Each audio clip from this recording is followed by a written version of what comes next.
Quando um balão científico desgarrado está subindo a uma velocidade de 19,6 metros por segundo, um dos instrumentos se desprende e cai em queda livre.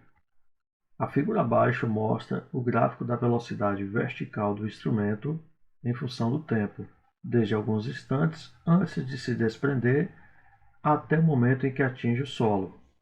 Então aqui a gente tem a figurinha mostrando como a velocidade desse objeto que se desprende está variando no decorrer do tempo. Item A. Qual é a altura máxima que o instrumento atinge em relação ao ponto em que se desprendeu? Item B. A que altura acima do solo o instrumento se desprendeu? Primeiramente, eu vou adotar um eixo Y para cima e uma origem no solo. Aqui está o nosso balãozinho.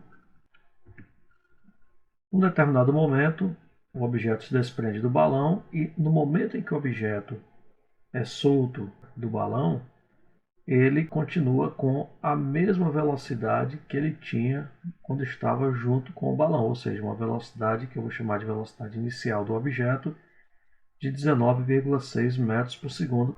Esse instante ele está registrado no gráfico exatamente aqui nesse ponto que eu estou chamando de T1, ou seja, esse instante corresponde a 2 segundos. Por que eu sei disso?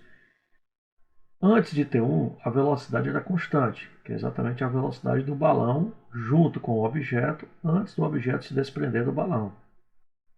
Em T1, o objeto é solto do balão. E a partir desse momento, a velocidade do objeto começa a diminuir, que é exatamente o que acontece aqui no movimento. O objeto é largado aqui nessa posição, ele continua a subida devido à velocidade inicial que ele tinha por conta do movimento do balão, continua o movimento de subida até o momento em que sua velocidade zera, quando ele atinge a altura máxima. Isso acontece exatamente nesse instante aqui. Veja que nesse momento o gráfico da velocidade cruza o eixo dos tempos no instante t igual a 4 segundos, quando a velocidade é zero. Então está registrado aqui, estou chamando de T2 igual a 4 segundos. Ok.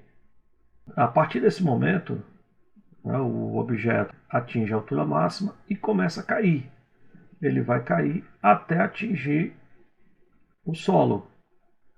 Ele vai atingir o solo no instante t, que eu estou chamando aqui de T3, igual a 8 segundos, como está registrado aqui no gráfico. Então aqui T3 igual a 8 segundos.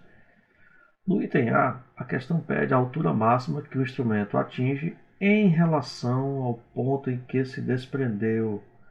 Ele se desprendeu nesse ponto aqui e sofreu esse deslocamento ainda de subida até atingir a altura máxima. Então o que o problema está pedindo no item A é essa altura que eu estou chamando de H1.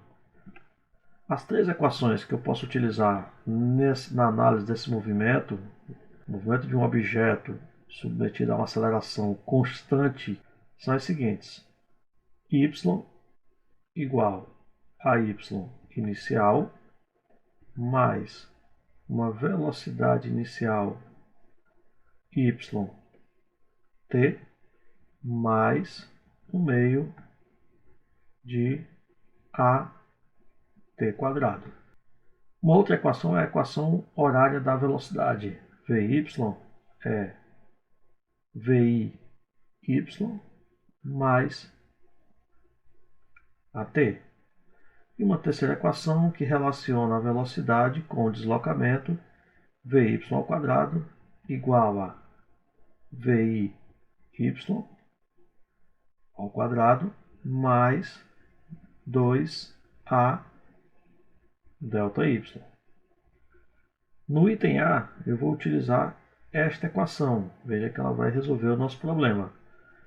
A velocidade final é a velocidade com que o objeto atinge a altura máxima, que é zero, igual a velocidade inicial, 19,6 ao quadrado, mais 2 vezes a aceleração, que é o valor menos g, ou seja, menos 9,8, vezes o deslocamento vertical, ou seja, o deslocamento em y, ΔY, que eu estou chamando de H1.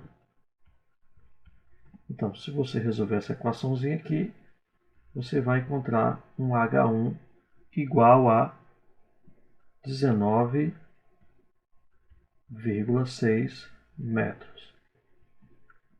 A que altura, acima do solo, o instrumento se desprendeu? Ele se desprendeu aqui nessa posição e eu quero saber qual é essa distância, que eu estou chamando de H2. Veja bem, primeiramente eu vou determinar essa altura H e eu vou utilizar esta equação para resolver o item B. Esse y é a posição final do objeto no trecho analisado. A posição final é zero quando ele chega no solo, igual à posição inicial, que é esta altura, que eu estou chamando de h. A velocidade inicial é zero, mais 1/2 da aceleração, que é menos 9,8, e o tempo ao quadrado. Veja que ele atinge a altura máxima aqui, em T2 igual a 4, e atinge o solo em T3 igual a 8. Então, daqui para cá, nós temos um intervalo de 4 segundos. Então, 4 ao quadrado. Se você fizer esse cálculo, o H você vai encontrar igual a 78,4 metros. Veja que H2 é H menos H1. Então, H2, que é o que interessa para o item B, é H menos H1. 78,4 menos 19,6. H2 é igual a 58,8 metros.